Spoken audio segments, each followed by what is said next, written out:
Bismillahirrahmanirrahim. Assalamualaikum warahmatullahi wabarakatuh.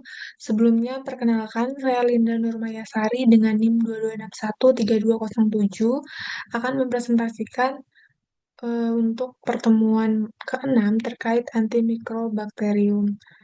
Nah, obat antimikrobakterium itu banyak digunakan untuk mengobati TBC atau tuberkulosis dan biasanya banyak digunakan sebagai kombinasi obat untuk mencegah resistensi. Nah, TBC sendiri itu merupakan infeksi bakteri yang disebabkan oleh bakteri Mycobacterium tuberculosis. Gejala TBC sendiri itu meliputi batuk lebih dari 2 minggu, kemudian penurunan berat badan, batuk bercampur dahak, menurunnya nafsu makan, dan lain-lain dapat dilihat pada eh, berikut. Kemudian si bakteri Mycobacterium tuberculosis ini itu tahan terhadap asam karena dinding selnya kaya akan lemak. Kemudian ciri-ciri dari bakteri ini juga berbentuk batang, bersifat aerob obligat atau dia tuh butuh oksigen. Kemudian tuh dia juga dorman atau bisa tidur dalam sel inang. Nah, TB itu ada dua, TB laten dan TB aktif. Untuk TB laten sendiri itu biasanya pada fase awal, di mana bakterinya itu masih dorman atau tidak aktif di dalam tubuh. Sedangkan TB aktif itu biasa bakterinya tuh udah aktif berkembang biak dan dapat menularkan seperti itu. Kemudian perlu digarisbawahi juga bahwa semua obat TBC itu bersifat hepatotoksisitas sehingga eh, pada pasien TB itu perlu dilakukan pengecekan fungsi hati seperti SGOT dan SGPT.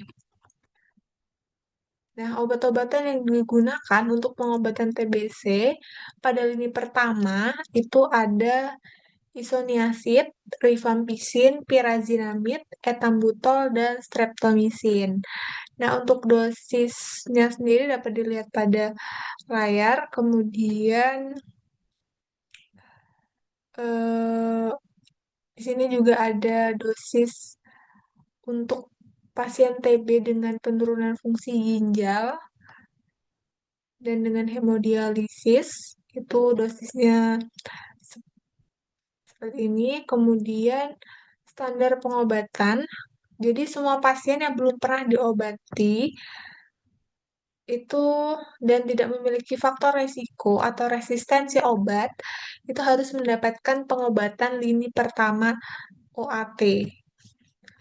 Kemudian fase intensif itu harus mencakup 2 bulan pengobatan dengan menggunakan isoniazid, rifampicin, pyrazinamid, dan etambutol. Sedangkan pada fase lanjutan itu harus diberikan isoniazid dan rifampicin selama 4 bulan. Nah, etambutol sendiri dapat tidak diberikan pada anak dengan status HIV negatif dan memiliki TB tanpa kavitas. Selanjutnya ini untuk dosis harian masing-masingnya dengan efek sampingnya masing-masing dapat dibaca juga. Kemudian ini panduannya untuk pengobatan standar pada pasien TB yang menggunakan RH itu pada fase lanjutan biasanya selama 4 bulan, rifampicin dan isoniazid. Terus pada fase intensif itu menggunakan rifampicin, isoniazid, terus pyrazinamid, dan etambutol selama 2 bulan. Nah, untuk isoniazid sendiri atau bisa disebut INH atau H, merupakan obat yang paling aktif dan paling penting dalam terapi TBC tunggal dan kombinasi. Nah, isoniazid itu sebenarnya produk yang kemudian diaktifkan oleh enzim KAT-G. Nah, mekanisme dari isoniazid sendiri itu menghambat pembentukan dari asam mikolat pada dinding sel. Nah, ESO-nya tuh biasanya berupa neuropati, perifer, dan hepatitis. Nah, makanya isoniazid itu tuh biasanya kalau diberikan pada pasien dikombinasikan juga sama piridoksin atau vitamin B6 untuk eh, mencegah neuropati, terutama pada pasien neuropati itu untuk agar nggak semakin buruk seperti itu. Kemudian untuk rifampicin itu mekanisme kerjanya menghambat pembentukan RNA polimerasa dengan ESO khas yang sering terjadi itu berupa urin, keringat, dan air mata berwarna oranye. Nah, untuk ESO lainnya itu berupa ruam, trombositopenia, dan hepatitis. Dari rifampicin sendiri itu resistensinya biasanya disebabkan oleh mutasi gen RPOB.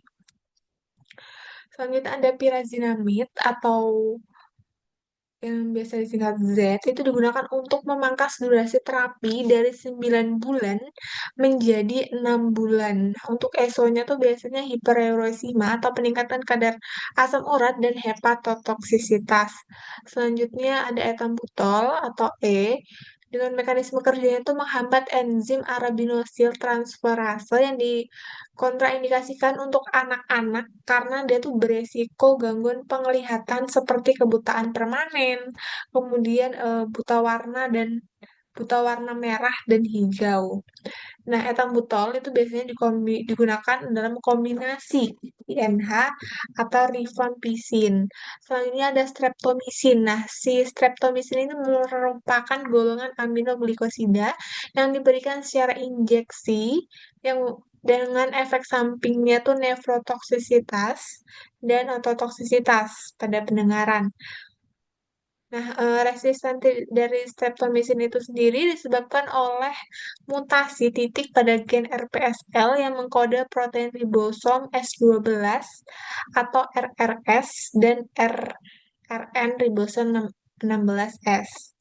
Kemudian untuk lini kedua obat TBC itu digunakan jika pasien mengalami resistensi terhadap MDR-TB atau multidrug resistant atau minimal resisten terhadap INH dan rifampicin secara bersamaan. Nah, itu baru nanti digunain lini kedua atau bisa juga karena kegagalan terapi lini pertama atau esoserius pada lini pertama. Nah, obat-obatan lini kedua itu ada amikasin, aminosalicilic acid, capreomycin, ciprofloxacin, clofazimine, siloserin, terus ada etiomid, ada levofloxacin, rifabutin, dan rifapentin. Nah, untuk informasi lainnya, biasanya kortikosteroid itu dapat digunakan untuk TB dengan komplikasi seperti meningitis TB, sumbatan, jalan nafas akibat TB kelenjar, dan periodikatis TB. Nah, kortikosteroid yang biasa digunakan itu berupa prednison dengan dosisnya tuh 2 sampai 4 miligram per kilogram per hari. Selanjutnya, ini yang lagi ada efek samping dari masing-masing obat TB.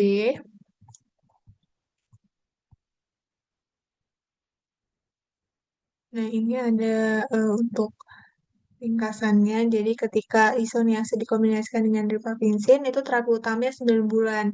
Kemudian ketika ditambahkan lagi dengan pirizamid, nanti jadi 6 bulan. Jadi, eh, kemudian ketika ditambahkan lagi dengan etambutol, nanti dapat mencegah terjadinya resistensi.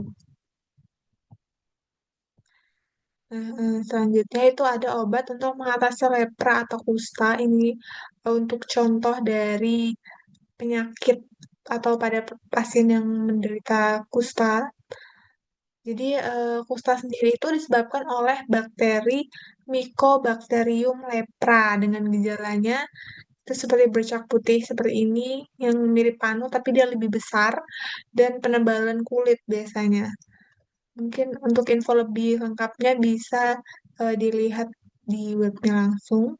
Kemudian untuk terapi dari lepra sendiri itu menggunakan kombinasi dari MDT atau multidrug terapi di mana kombinasinya itu dua atau lebih antibiotik.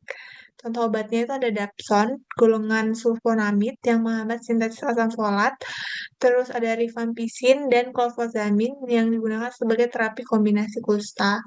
Mungkin Cukup sekian, kurang lebihnya mohon maaf. Wassalamualaikum warahmatullahi wabarakatuh.